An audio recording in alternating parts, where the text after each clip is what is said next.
yang menaruh harapannya pada Tuhan.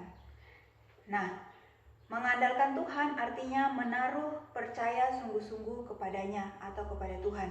Berarti apa yang kita harapkan, apa yang kita lakukan, kita harus yakin dan percaya bahwa Tuhan akan memberkati kita, bahkan Tuhan akan melancarkan semua apa yang kita inginkan, dengan syarat kita harus mengandalkan Tuhan dalam setiap kehidupan kita. Ketika kita berdoa, kita meminta kepada Tuhan, kita mengimani dan kita percaya Tuhan sudah menyediakannya bagi kita. Nah, begitupun ketika kita mempersiapkan diri untuk ujian akhir semester, kita berdoa sama Tuhan supaya Tuhan berikan kita kepintaran dan kita menyerahkan seluruh kehidupan kita kepada Tuhan. Tuhan akan memberkati kita. Namun kita juga harus belajar untuk mendapatkan nilai yang baik. Amin. Untuk perenungan kita, mari kita berdoa. Tuhan Yesus, kami bersyukur untuk segala kebaikan Tuhan dalam kehidupan kami. Ajar kami untuk senantiasa menaruh percaya dan harapan kami hanya kepada Tuhan. Kami akan belajar, Tuhan menolong memberkati kami. Dalam nama Tuhan Yesus kami berdoa, haleluya, amin.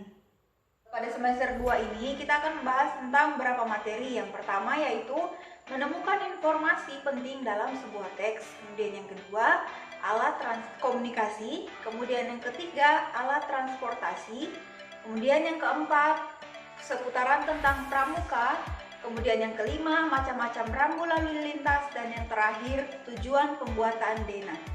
Ya, saat ini yang pertama kita akan membahas tentang menemukan informasi penting dalam sebuah teks. Bisa dilihat di slide di samping Ibu, langkah-langkah dalam menemukan informasi penting dalam sebuah teks. Yang pertama yaitu baca teks dengan teliti. Kemudian yang kedua, apabila dalam proses membaca kamu menemukan informasi yang kamu cari, langsung tulis atau rangkum dengan kata-katamu sendiri. Kelak kamu bisa menghafal atau mengingat dengan bahasa yang sudah kamu sederhanakan. Untuk lebih jelasnya, dalam mencari informasi penting dalam sebuah teks, perhatikan teks berikut ini yang berjudul alat komunikasi tulisan.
Dari teks tadi, informasi apa yang bisa kalian dapatkan?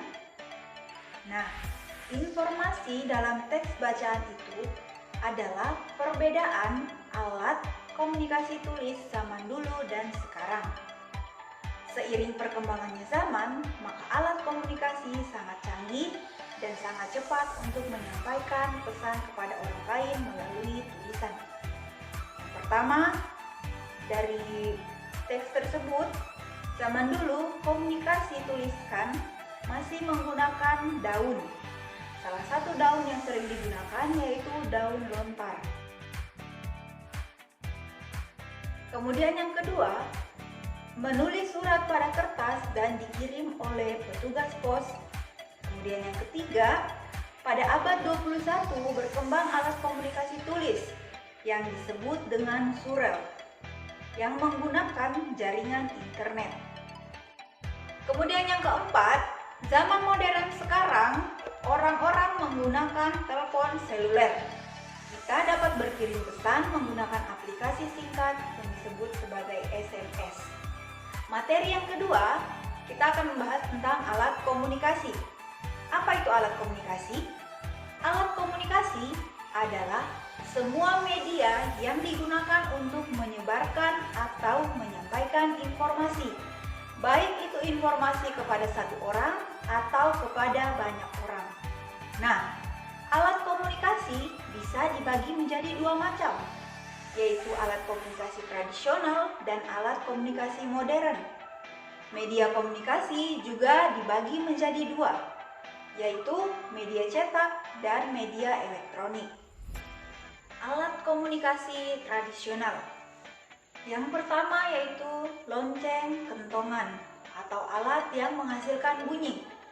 Pada zaman dahulu, banyak orang yang menggunakan lonceng atau kentongan untuk memberikan informasi kepada orang banyak. Kemudian yang kedua, telegraf.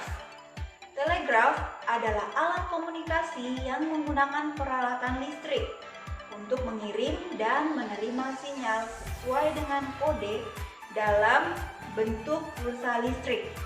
Nah, di dalamnya terdapat kabel-kabel tembaga yang berguna untuk mengirim sinyal jarak jauh. Kemudian yang ketiga, yaitu daun lontar.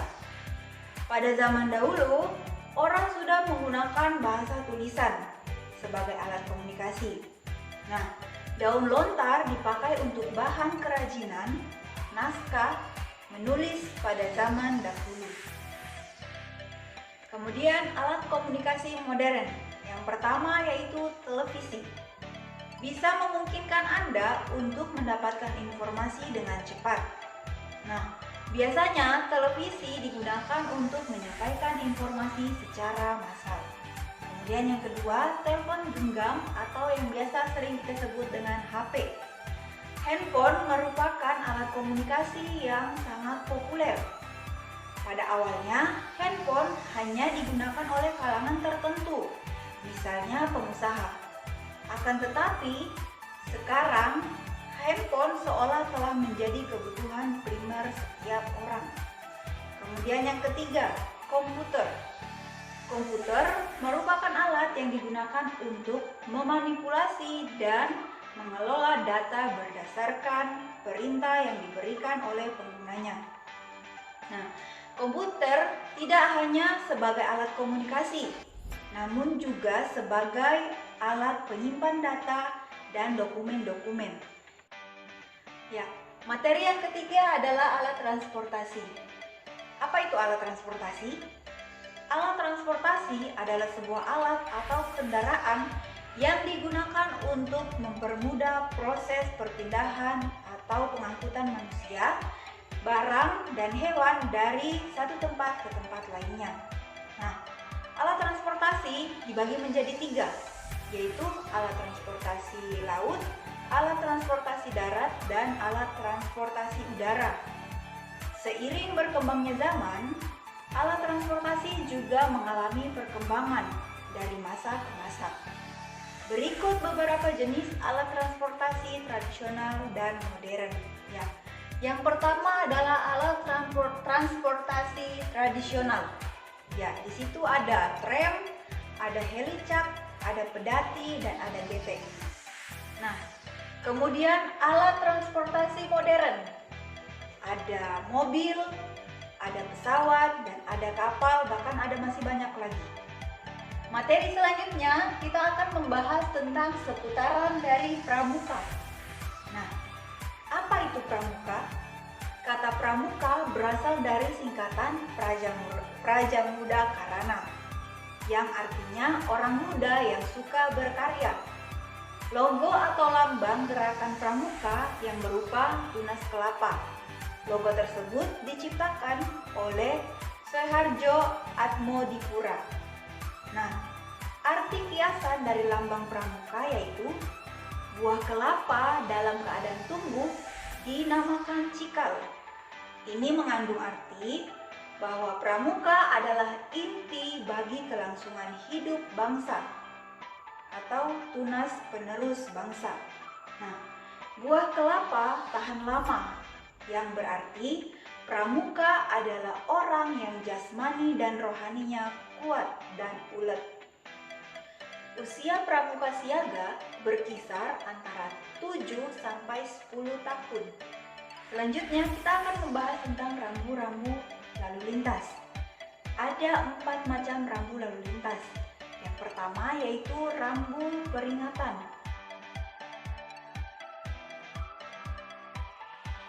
Kemudian yang kedua, rambu larangan.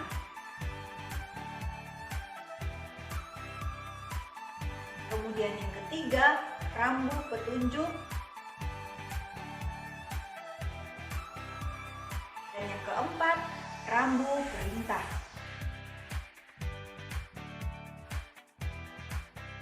Kita akan membahas tentang arti dari lampu rambu lalu lintas. Bisa dilihat di slide. Yang pertama yaitu yang warna merah. Apa artinya? Nah, lampu warna merah menandakan berhenti atau tanda bahaya. Kemudian yang kedua, warna kuning. Apa artinya? Nah, lampu warna kuning ini menandakan kita harus hati-hati. Kemudian yang ketiga, lampu yang berwarna hijau. Nah, lampu yang berwarna hijau menandakan kita boleh berjalan namun dengan hati-hati. Saat ini kita akan membahas tentang denah. Apa itu denah? Denah merupakan suatu gambaran tentang letak suatu tempat. Nah, kemudian kita akan mempelajari apa fungsi dan tujuan pembuatan denah. Denah memiliki fungsi dan tujuan yang sangat bermanfaat bagi seseorang untuk mengetahui letak kota, jalan, dan sebagainya. Bahkan juga denah adalah peta atau gambar rancangan rumah atau bangunan dan sebagainya. Sekian pembelajaran kita hari ini. Selamat mempersiapkan ujian akhir semester. Tuhan Yesus memberkati.